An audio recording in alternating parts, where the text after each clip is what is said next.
Hello, welcome to another episode of Get Your Fill, Financial Independence and Long Life. I know you have over 2 million podcasts to choose from, so I'm very grateful and honored that you are here. And today we're going to you'll be glad you tuned in because today we have Damon Amato for you, and he is a real estate entrepreneur. He's also a practicing athletic trainer for Lowell High School in Lowell, Mass. He's got a master's degree in applied nutrition, and he wrote the 2018 textbook, An Athletic Trainer's Guide to Sports Nutrition. I did not know that about you, Damon. He's also very active building single-family luxury homes, entitling land, and acquiring large multifamily buildings. And that is the part of his career that we're mostly going to be talking to him about today. Damon, thank you so much for being with us today.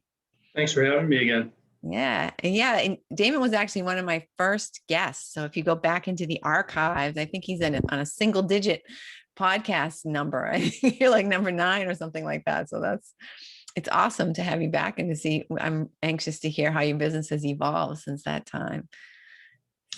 Yeah, we've done bigger and bigger things. Recently, we just finished building a custom house for a client in Newburyport. And it didn't actually start out that way. We bought the lot and we were going to build a spec house. And literally within 3 days, and this is during the pandemic in June, a realtor that we knew brought somebody by and we met him at a house that we previously built but hadn't closed on yet. And he said, "Oh, this is going to kind of look like this." And we're like, "Yeah, pretty close." And he was like, "Well, who do I give a check to?" So bought the house right there. We started building it, and it eventually turned into a custom house with a very intense client. But we handled it, and he's happy. And we're going to close, I think, next week when his bank does the reappraisal. But he's moved in there now. So Great. Yeah, that's a big departure, right? Working for a client and allowing them to tell you what to do every step of the way. How was that? Do you do that a lot? It's a little bit different because it's throughout the process, we own the land and, we're paying for everything like through our bank draws, as opposed to a straight client build, which is they just hire us to build the house for them. Yeah. So we don't do much of that because clients can be difficult in some instances. But in this case, we have a little bit more control over it. If something really went bad, you can actually kick the client out. Yeah. You just have a lot more control over the situation. Yeah, that's true. But on a day-to-day basis, it's not you going out and picking out all the finishes and stuff like that. I mean, is that normal? On your other projects, have you allowed the clients to do the finishes and stuff at the end? Kind of depends. If you're building a spec house, usually when we build a spec house, I'll produce a full spec sheet of what's going in. And then at the end, I'll provide a list of available upgrades. Mm-hmm. So basically things that we would be willing to upgrade. And I basically choose that by, is this going to slow us down or be a big deal if we have to make this change? And if it's not, then we'll include that as an available upgrade. I mean, things like, choosing your countertop or your paint colors. I mean, anybody can do that, but we'll put in things like, do you want to upgrade the fireplace surround to shiplap with a white oak mantle, or finish the basement, or upgrade the decking to mahogany or things like that. Nice. So you're doing mostly luxury homes? Mostly, although we're building a house right now in Salisbury that is, I wouldn't call it low end at all, but lower end for us, I suppose.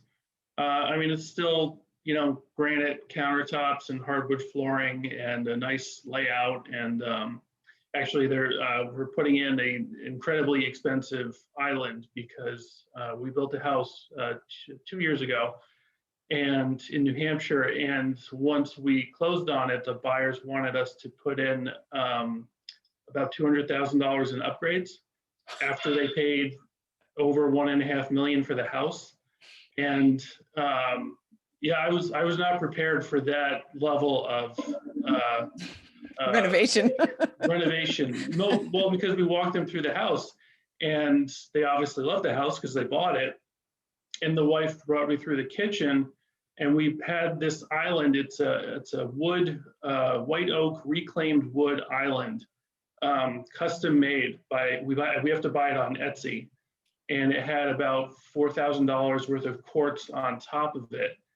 And she said, yeah, this is cool. We really like this, but you guys can have it. We want to replace it with a 10-foot by 4-foot island with a sub-zero wine fridge and a sub-zero beverage center. And it was that island cost them over 20 grand. So they gave it back to us. So it's so we're going to put that in this house in Salisbury now. So it's going to be nice. A very, very nicely upgraded island in that house. Sounds beautiful. And that's something like that can just change the whole kitchen. Yeah, for sure. Yeah. Beautiful. Beautiful. So are you still doing, now, okay, let's start right at the beginning. Was this always your thing? Was this always your job? Or did you ever have like a sort of a 9-to-5 W-2 type of career? Well, like I said, I'm the athletic trainer, still the athletic trainer for Lowell High School. Yeah. And that's not 9 to 5. That is 2:30 to 6:30, unless we have night games. Yeah. And then maybe I'm there until 8 or 9.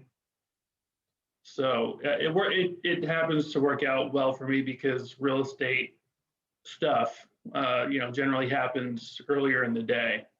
So I can talk to subcontractors, take care of emails, go to banks, write contracts. That's kind of my part of the business anyway. Yeah. And then in the afternoons, I mean, occasionally there's a phone call here and there, unless something goes wrong.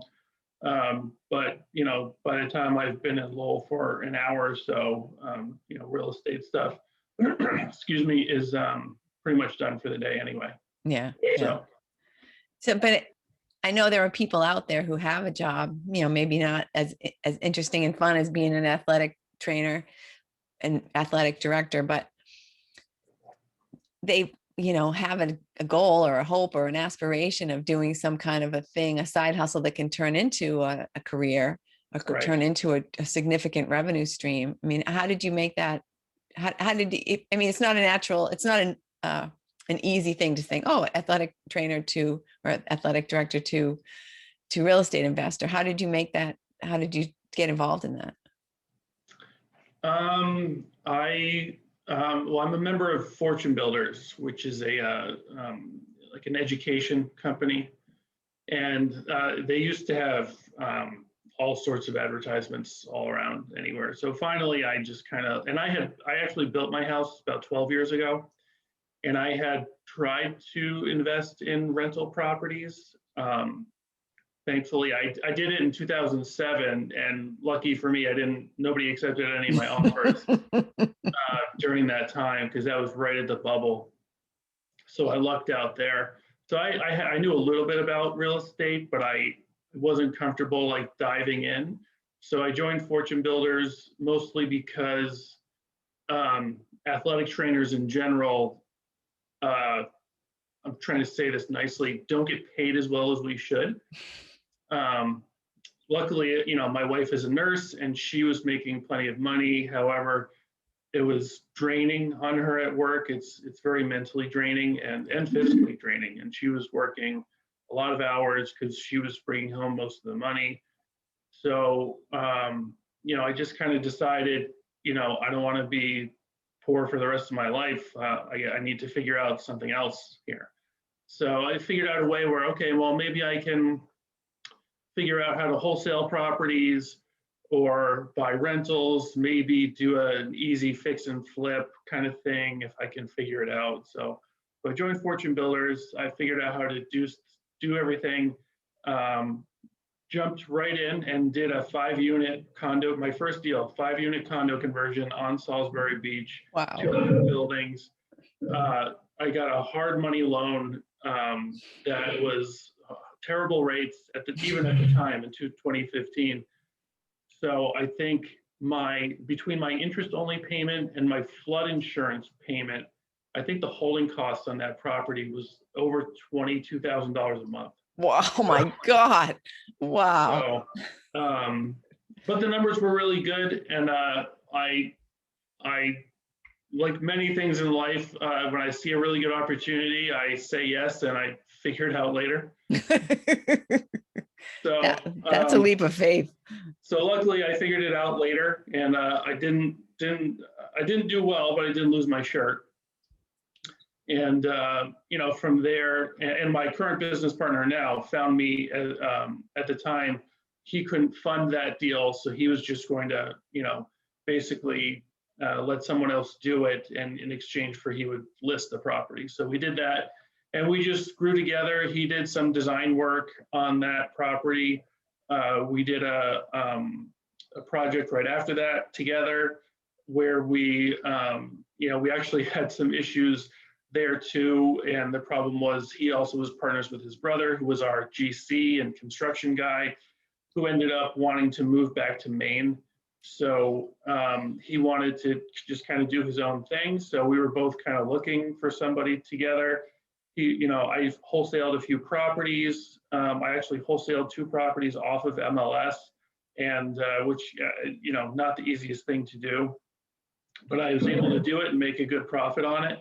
So we kind of worked together. My business partner is really incredible at design. So he would do renderings. I would sell the property. It just worked out really well. And we evolved from a company of basically just wholesaling to doing fix and flips, to doing new construction, to doing entitling land. And now we are, we're doing a lot more now. Currently, our biggest thing is we are permitting these 2 lots in Waterville, New Hampshire, that we got a big discount because we got under agreement during the pandemic, and they were just vacant lots, and now we're going to turn them into 12 townhouses and a detached single family. Wow. And my partner is going to keep one of the townhouses. We'll sell the contract to a builder who we've sold a contract for a subdivision for before, and he'll build it out, and we'll make a good chunk of change. That's probably going to be half of our income for the year just on that deal. And all because you just went for it, right? I mean, you just said, I'm going to make this work. Yeah. There is certainly risk involved there. So it's vacant land. You don't 100% know what you're going to be able to do with it. Yeah. So there is time and effort and money that you have to spend to figure that out. But luckily for us, my partner used to be part of his job when he worked for an architect in Cambridge, was just, here's a lot of land, tell me what I can do with it. And he would have to look up zoning code, zoning bylaws and setbacks and all sorts of requirements to know, how do we entitle this land? So he's really good at that. And, I have a big network of people that want to buy things like that. And we do lots of renderings, and we present at the boards. And, once we have a good idea that we're going to pass the boards, then we start spending money. So that's, I guess, one of our biggest benefits is we've had this under agreement for almost a year now.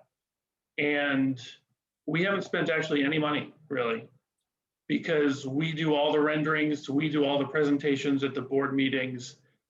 Now that they see our overhead view, our renderings, our elevations, and we're going to pass, then we engage engineers to do site plan and an architect to do construction sets for the full building permit. So that's the one thing that our benefit is it seems like a huge risk to do this, but for us, the risk basically is our time. Yeah. So in this case, just to kind of dial it back a little bit for folks who might be just at the very beginning stages of this kind of thing. So you haven't actually purchased the land. You put it under agreement with a contingency that says that you could be able to permit it. And what did your contingency say? Example of our contingencies are that subject to obtaining a building permit, subject to obtaining all state, local, and federal permits to build property of buyer design. and closing to occur within 30 days of obtaining building permit and all appeals periods have passed. Right. So So basically, basically, you're not going to close on it until nobody can stop you from building what you want to build on this. right. So And if I really something, suggest you never close without that, unless it's an A&R lot. Then the A&R lot stands for approval not required. So you can build as long as you meet the setbacks. so it's by right. So right, it's by right. So you don't have to worry about that. But something like this, the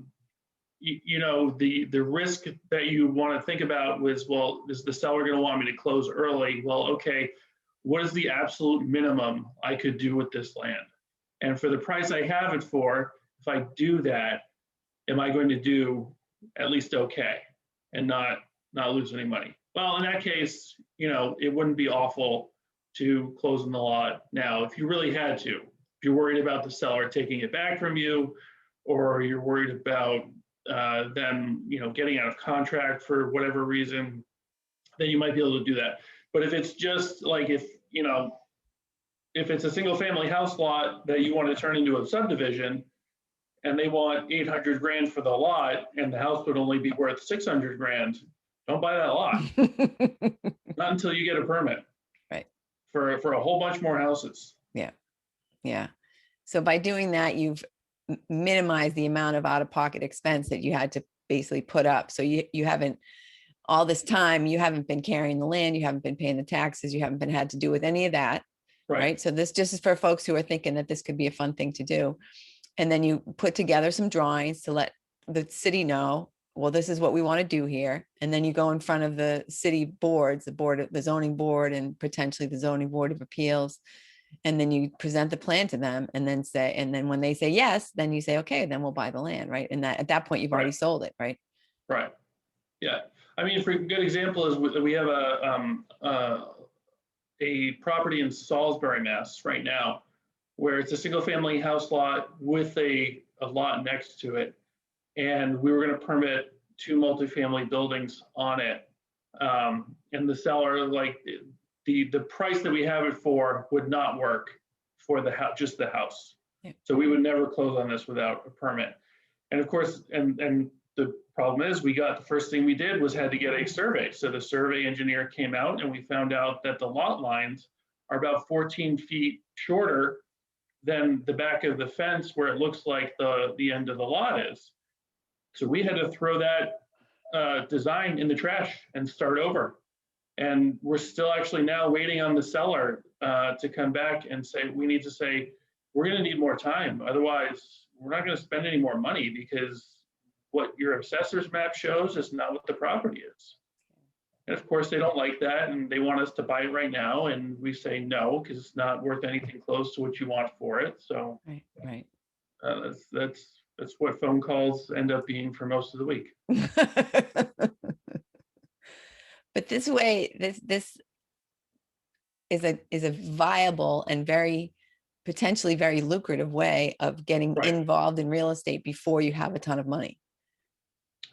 It is, but it's also what you need the most knowledge for. And as I said, my partner is pretty unbelievably talented in terms of, he'll text me pictures every now and then. This thing in Waterville originally was 6 single family house lots. And he's like, you know what? I found out by right, you can do 10 townhouses. And he showed me this and I was like, wow, that's way better. And then 2 days later, he's like, oh, I shifted some lines over this way and that way. Now I got 12. And I'm just like, and it's like, it seems like a trivial thing, but when you're able to sell the project for 90 or 100 grand a unit, let's get that extra unit. Exactly. Absolutely. But like I said, that is very difficult to do. And you can try to pay an engineer or an architect an engineer to do it. They probably will not care as much. Right. I guess is the No nice way skin in the game. to put, well, yeah, because you have to, one thing you have to understand is you spend, $150,000 permitting a subdivision. And, between that, you're paying, 75 grand to an engineering company to do the full site plan and drainage and sidewalks and all that stuff. And you're paying for the architect to design all the houses and everything. And if you go to the board and you fail, they still get paid. Yeah. I don't. Exactly.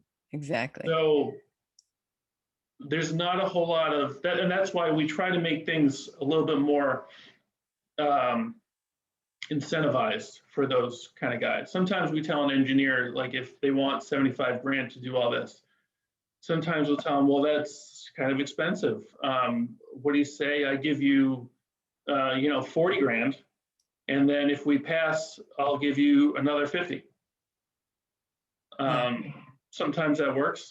Sometimes, like I said, guys don't care. Yeah. But ideally you want someone who's going to feel more stake in the game, more excited about it and more incentivized to do a better job for you. Right. Now you're working in Massachusetts and Maine. And did you say you also have done some stuff in New Hampshire? Well, it's Waterville, New Hampshire, not Waterville. Oh, it's Waterville. Oh, sorry. Yeah, we've never done Maine. Okay. That's pretty far up there. Yeah. For the most part. How do you find it different working in the different states? Is it difficult location wise and stuff? Well, the funny thing is in Waterville, New Hampshire, we're the first applicants to the planning board in the past 4 years. Are you kidding? Wow. So they don't really know what to do with us. And you didn't just come in and say, hey, I want to just build a house here. You just came in with this huge project. It's a little strict because most board meetings in general are held like during the week at like 7 o'clock typically, because the board members, work during the day. So the applicants and that's across the board. That's what you see. Yeah. Waterville's planning board meetings are Thursdays at 8 a.m. It works out for you. It threw us for a loop the first time we did it. I'll tell you that. It was very strange, just because it was the opposite of everything we're used to. Yeah. But yeah, they have to hire an outside consultant who wrote their zoning code. It was kind of incomplete, so we had to help them finish it and make details of it. But we've done that before. In Newburyport, we permitted a subdivision that is just about complete now at Bashaw Farm. We wrote a new zone for that area, for the town. Because they knew it was something they wanted. Yeah. It was a really nice pocket neighborhood. It didn't really meet the bylaws of the town. So we made a new zone for it. We're trying to do that in other places too. Some are more resistant to improving the town than others. So I live in Northborough, and it is difficult, to put it nicely, to get things passed, especially things that would greatly improve the town.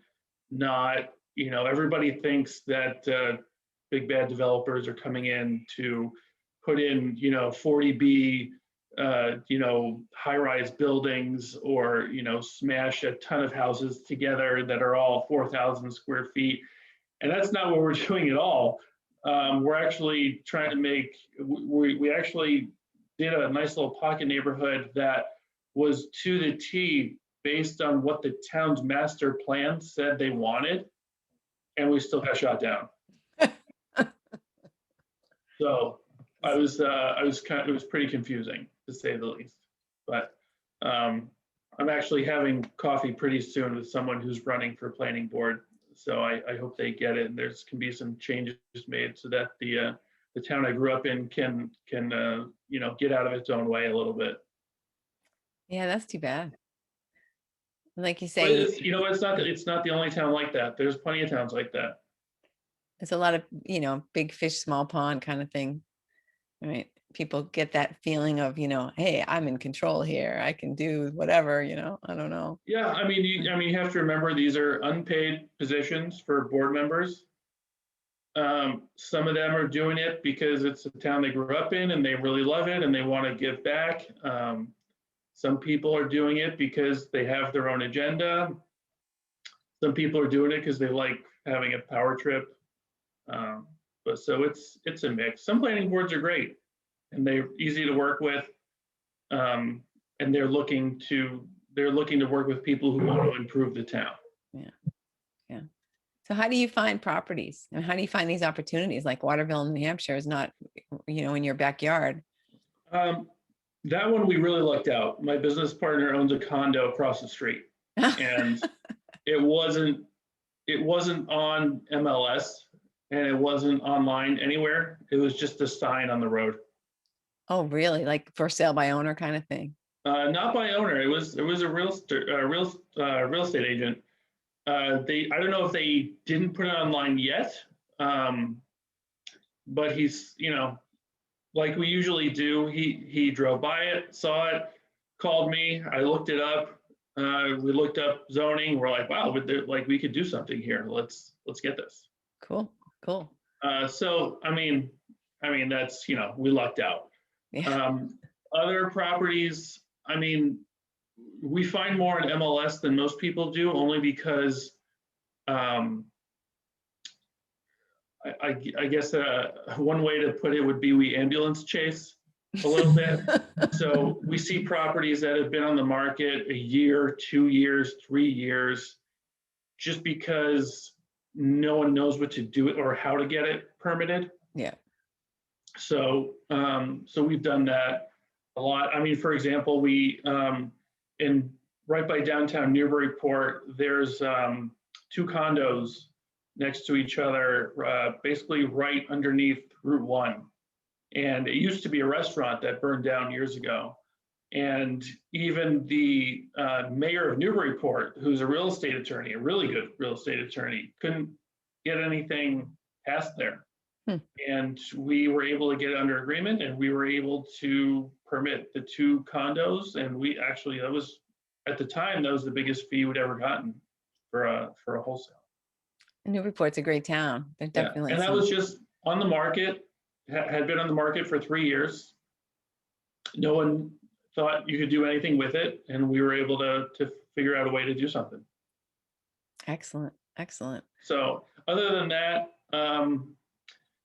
we actually, I don't think I've spent $1 on marketing in over 5 years. There's so many realtors right now that message me or call me for deals that come up either off market or pre-market, just because they know we can close or we can find somebody who will close. Was that something you did in the beginning that you said you haven't spent anything on marketing? Did you do that when you first started out? Oh yeah, I spent I want to say $6,000 or $7,000 on direct mail marketing. Wow. Over the course of about 9 months, I sent all sorts of stuff to all sorts of people, and I got exactly 1 phone call. So I was like, I don't think this is the best use of my time. Although I will say, I was probably pretty bad at it. I probably wrote a terrible letter. I probably didn't have good lists. I probably said the wrong thing, because there are plenty of people that do direct mail and they absolutely crush it. Yeah. And they have a consistent lead generation from direct mail marketing. Yeah. I don't. But you got to find what works for you. You're more of a hands-on kind of person. Make your connections with people and have them call you. My first year in real estate, I went to every real estate meetup I could find, and I introduced myself to every person I could think of. which is difficult for an introvert. So, but when you're, not so many words backed into a corner, you figure it out. So I made plenty of connections, many of which I still have today. And, you grow and evolve from there. Yeah, that's great. So when you're getting ready to do a project, maybe in a new area, how do you find good contractors? How do you know that the people you're hiring to do, when you do the jobs yourself, like in these luxury homes, how do you know you're hiring people that are going to deliver, that are going to do a good job? Um, I could think of a fantastic answer for this, but the actual answer is you don't. That's the honest answer. That's the honest answer. About 6 months ago, 8 months ago, we hired a building company who we got some good references, thought they could build fast, thought they could build cheap. So we hired them across 4 projects that we had going on so that we could act more as developers and less as builders, so that we could use our time to be finding new projects and doing other things. Yeah. And about 4 months ago, we had to fire them. So that meant, and we were about 6 weeks away from finishing this custom house in Newburyport. So that meant I had to do it. Oh God. But at least you had the skills to do it. I mean, not everybody's in that situation. I mean, yeah, and lucky for us, the guys who we thought were going to come in and had all these subs who were cheap and everything ended up using most of our subs that we already had. So I knew all of them anyway. So yeah, it was tough because our client was getting kicked out of his rental. We had a deadline. Everybody was getting COVID. We had materials that were showing up broken or not showing up at all. I mean, our client, he's in his house right now. I ordered his appliances July 22nd, and I still don't have one. And I was complaining that I ordered my stove in November and it just came last week. And I thought that was bad. I mean, we're lucky that the appliances that you need for a certificate of occupancy showed up. This was just a wall oven. Oh. But man, I mean, it's been, 9 months. Yeah. Yeah. Supply chain's been a mess during COVID for sure. Yeah. And the increase in prices. COVID has changed certainly a lot of things for us. Unfortunately, the good thing about things right now is it's a seller's market. Everything sells really high. Yeah. The problem is everybody who comes to me and wants me to buy their parcel of land wants a whole lot more money, and it's difficult to explain to them, yes, I understand that's what you want, but you have to understand that, like, for instance, the price of lumber is up, It tripled for a 2x4. 60 or 80%. It's crazy. Since last year. So instead of spending, 40 grand on lumber for a house, now I'm spending over 80. So yes, I know the market is better, but that doesn't mean I can pay more for your lot. Exactly. If it was already built, that would be a different story. But yeah. I mean, the same thing with asphalt. Building a town road, even 3 years ago was maybe $200 a foot, and now it's $1,000. Wow. Holy cow. Depending on what you have to do for sidewalks and hydrants and stuff like that. But you have to, that's one thing a lot of people don't understand is, you just buy these 2 lots for this much and you build for this much and sell for this much and you make millions of dollars. And they don't understand, there's a lot of infrastructure that goes into that. I had a call on Sunday with clients who really wanted me to build their house in North Reading. And they basically said, here's, can you build a house for how much is it to build a house like this? And I maybe it's a little snarky, but I said, well, how much is a red car? I mean, that's essentially what you're asking me. Right. There's Need so a many little more data. variables. Yeah, there's so many variables that go into it that people don't understand that we do, and that's what can make building very, very difficult. That's what I think people don't give builders enough credit for, is knowing the intricacies of how these two houses side by side, exactly the same square footage, but one costs 15% more to build than the other one. Yeah, absolutely. Because that's where it is, the finishes. You've got the same bones. Well, it could be the within the framing too. I mean, framing a box colonial, very easy. Could take you 4 weeks. Framing a modern farmhouse with different roof lines and curved roof lines maybe, or dog shed dormers and all sorts of funky stuff, that could take you 8 weeks and cost you 10%, 20% more just in framing labor. Yeah, that's true. I was thinking the two And houses side by side were the same house. Right. And then if you have like angled ceilings, that already makes the framing more difficult. That makes the drywall more difficult to install. That makes the plaster, if it's blue board, more difficult to put on. The electrician, everybody's working on all kinds of staging and whatever. Right. Maybe you have 3 bathrooms, and on the first floor it's over on this side, and on the second floor it's over on this side, and on the third. So it's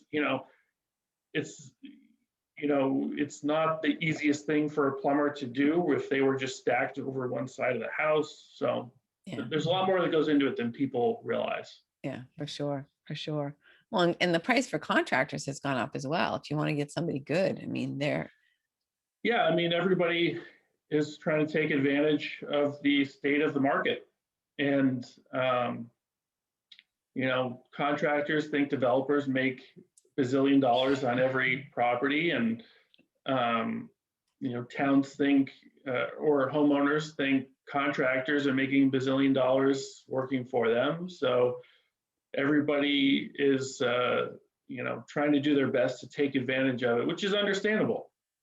But luckily for us, we do have a good core group of guys that understand that, and they understand that we in some ways we're lucky enough that we're big enough that we have a little bit more of power, I guess, for some subcontractors to understand that, well, I need to keep this price where it usually should be because Damon has 4 more houses right after that. Right. They got the steady stream. And when the market, trails off and it's not as busy again, we are still going to have plenty of deals going on, and we're going to still have plenty of work. Right. Exactly. And that's the thing. I mean, right now, I think there's that mentality for a lot of people, like contractors, make hay while the sun shines. We might be sitting on our butts and some people were, even during the beginning of COVID, for the first 3 months, they weren't doing anything. They didn't feel like they could do any work. And now they're like, okay. And even then we were busy. We had plenty of stuff going on. Yeah. So you guys realize this is more of a career. This is not just like a sub kind of a job.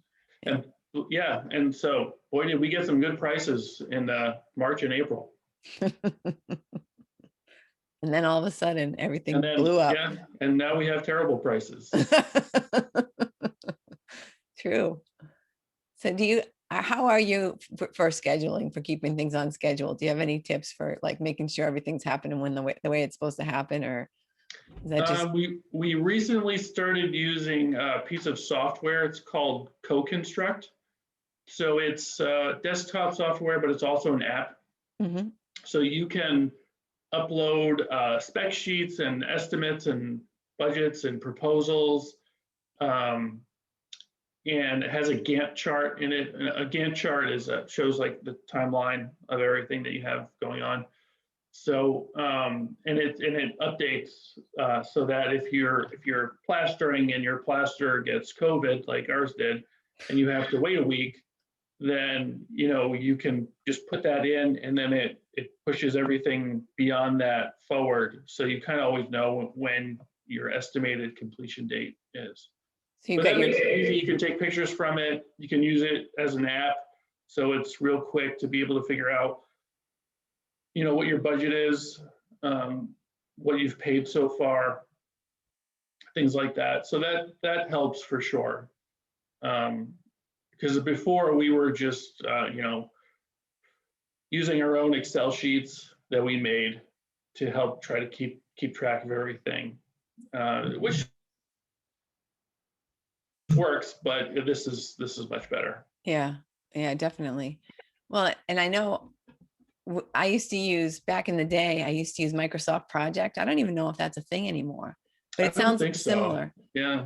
It sounds similar because you're doing that. You're like setting up your dependencies. So this guy can't start, we can't have the painter come until this guy's done and then this guy, and then you. So is it doing a lot of those calculations for you, or you're just inputting the information?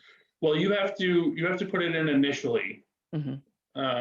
which is always hilarious to me because that it never just ends up like how you think it's going to in the end. So, but yeah, it's helpful to know instead of like, okay, this and this happened, now I have to redo and figure out like what, but instead it just kind of does it for you. So it's like, okay, well now it looks like we're going to finish on this date instead of Yeah. this date. And you can let people know, like, okay, Right. I mean, you can have clients log in too, so they can see. You can actually, like, if we're giving them countertop choices, I can upload pictures of the 3 countertop options that they have. They can choose it in the app, so I know what it's going to be. It has like text communication within the app, so everything's held in there so that you don't have any miscommunication about anything. Mhm. It's all done through there. Yeah, that's perfect. And then you've got your, you can prove to them that they chose that thing. Right? And Is this sometimes what I ordered? Yes, that is look. half the battle. Yeah, Because that's a thing for sure. Like this is what I wanted. It totally yeah, was. yeah. No, no, And that's happened many, many times, and you have to go back and show them. And thankfully, I even did that on my. This would have been a disaster for me in my first flip in Salisbury.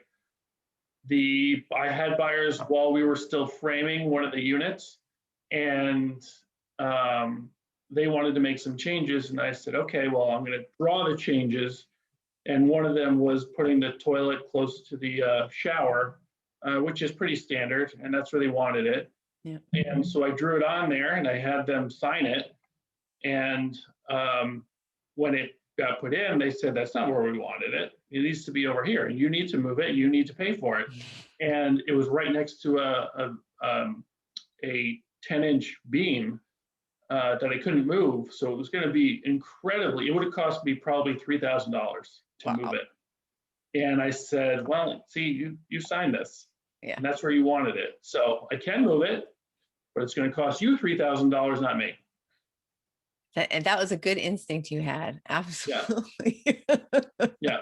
So now I have, files and files of additional work authorizations that every time they do it, they sign it. I try to be as detailed as I can with it.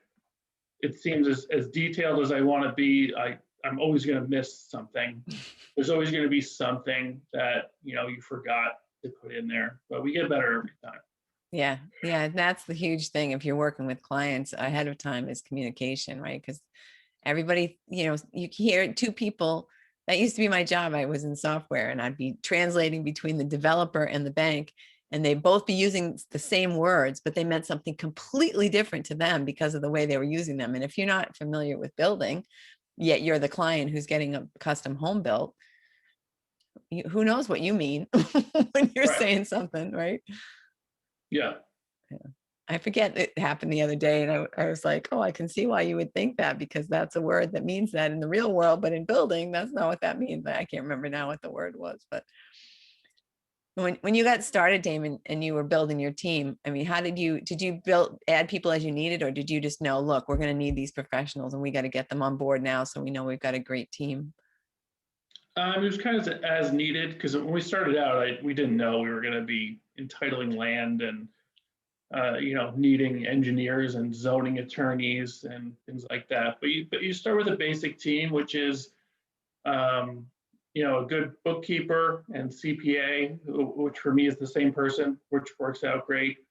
A good real estate attorney that can not only do transactions, but may not necessarily be a zoning attorney, but at least knows enough about real estate to be able to answer creative things that we're curious about.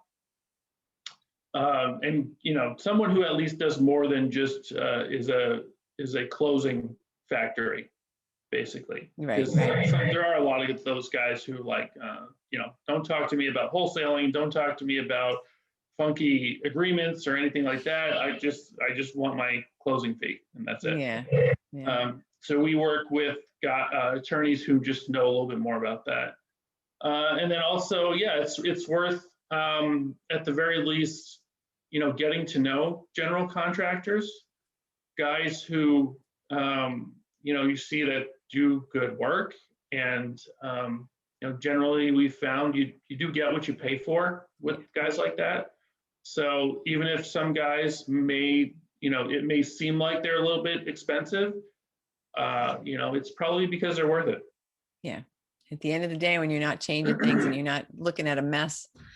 Right. I mean, do you want to pay, a certain guy 10 grand less, but then have to babysit him every day for 3 months and fix his screw ups?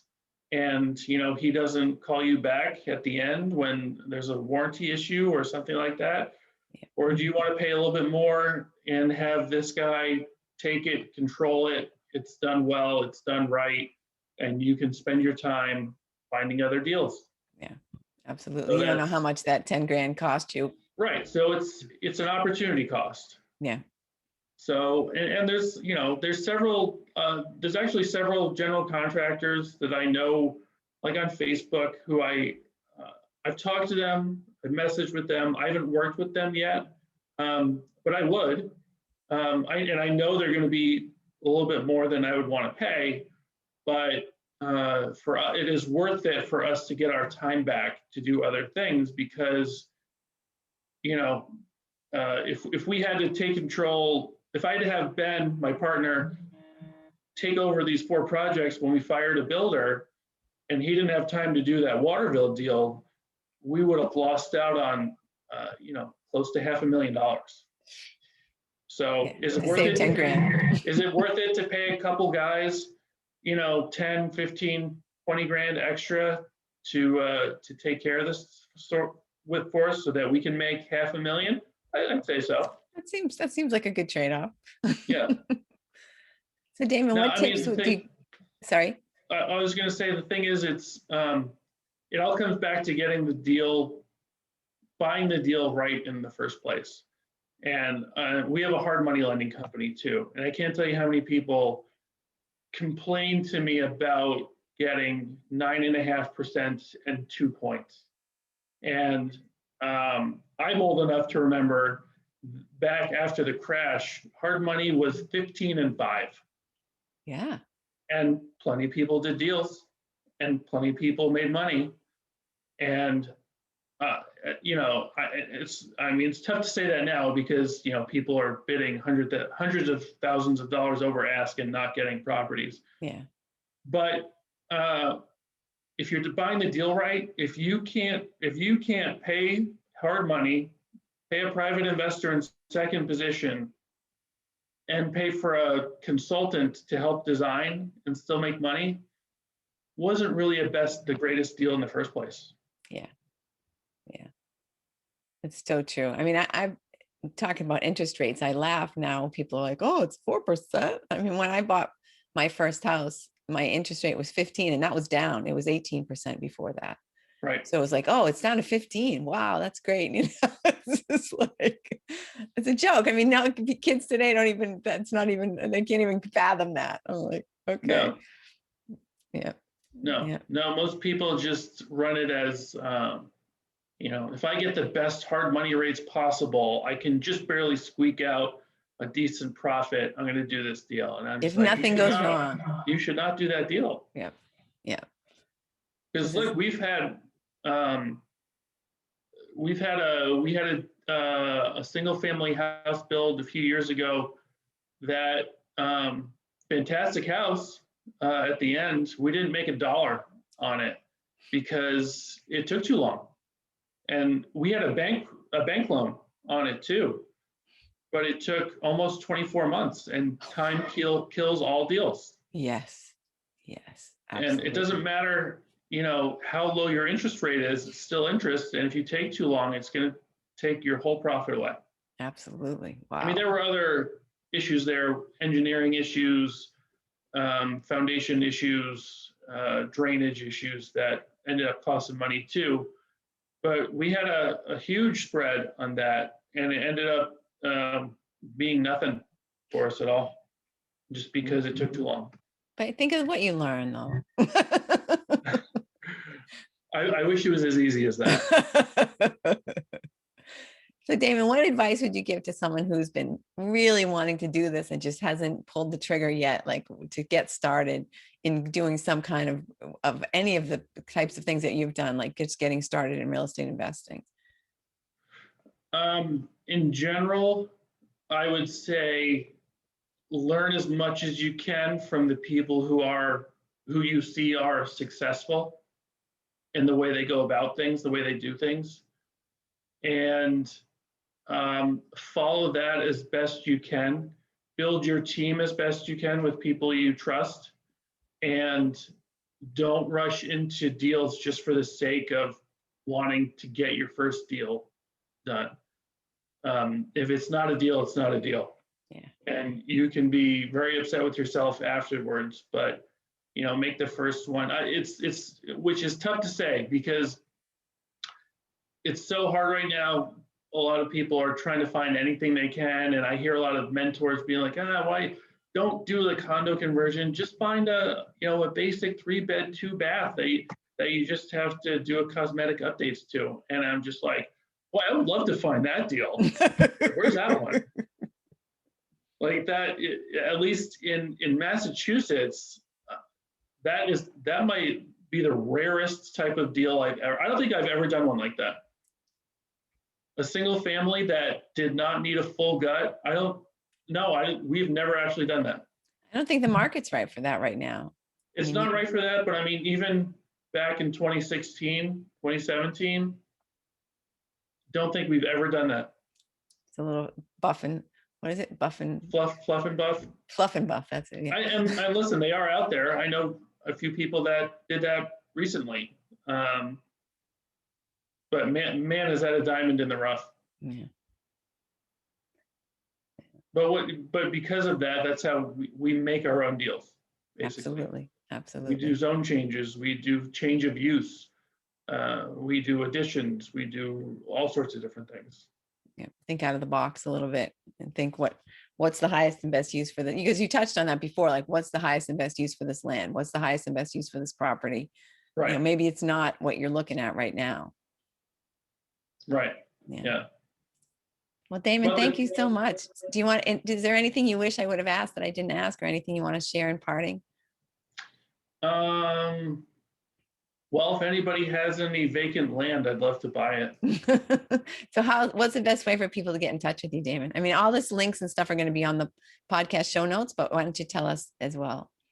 Our website is downeastresidential.com. You can find my email and my phone number on that. Also see our gallery of our past projects. Those are all, everybody always asks me, are these stock photos? And none of them are. Those are all projects that we've actually done. That's the best way.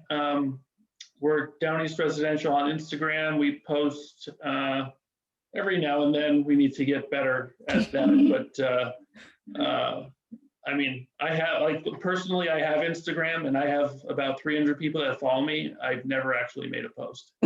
So, but our business has. So you can find us there to see that'll give you the most up-to-date, what are we doing now kind of thing. Fun. And then you can find us on Facebook. I'm pretty active on Facebook. I belong to a lot of groups. I run the Recap investment group, which is a local investment group. We used to have live meetups. We don't right now, hoping to do that again. maybe the end of the summer or so, when things are a little bit easier to do that. Yeah. But that's where, there's a lot of good information there. You can find contractors and attorneys and advice, and a lot of people post looking for very specific things, and there's plenty of people in there willing to help. So that's a great resource too. So Recap Investment Group on Facebook. All right, great. And we're also building a real estate app right now too. Oh, what will that be about? So it's going to be essentially, it's going to be a platform to be able to buy and sell wholesale deals, off-market real estate. Fun. Yeah. So it'll be sort of an auction site. However, we're not going to charge, it'll be a membership fee. It's not going to be like auction.com where you have to pay a gigantic buyer premium to buy. We don't take anything from what they're buying and selling. But it's a membership fee. It'll have a really, really upgraded deal analyzer and rehab estimator, as well as you can put all this information into a really well done PDF deal packet to send to a hard money lender, which is also us. So you can basically, you'd be able to log in, search your zip code, find a deal, buy a deal, get lending for a deal in roughly 15 minutes. Wow, that sounds fantastic. Yeah. I don't think there's anything else out there like that, is there? No. There are several apps that tried, but they clearly did not spend too much time. I mean, this has been a brainchild for, I think, 3 years now. Half because it's very complicated and very good, and half because we haven't had time to do a lot every now and then. But yeah, when it comes out, it's going to be a game changer. I think it'll be a great place for people who are looking for deals to find wholesale deals. It's going to be great for wholesalers who, can put their wholesale deal up in one place and have everybody come to them. Sounds and that's great. when they can sell it right online. Excellent. Yeah, Excellent. it brings virtual wholesaling to a whole new level. Yeah. And it's a passive income stream where you don't have to do anything, right? It's perfect. Yeah. Yeah. We have a really good team that's part of it. So my partner, Ben, and I kind of started it together. One of our partners is actually Stacy Alcorn. She's the CEO of Layer Realty. Mm-hmm. So she's a partner in on that. We're creating a new hard money company just specifically for that. So it'll have great rates, and you'll be able to very quickly be pre-approved for a hard money loan. Nice. Yeah. Great. Oh, that's wonderful. That's a cool project. Yeah. Excellent. Well, Damon, thank you so much for sharing all your wisdom with us today. And thank you, listener, for listening, and tune in. Be sure to tune in next week. And I know there's someone who can benefit from this information. So please share the link to the podcast with them and get them involved and interested in achieving their future passive income stream. In the meantime, have a great week.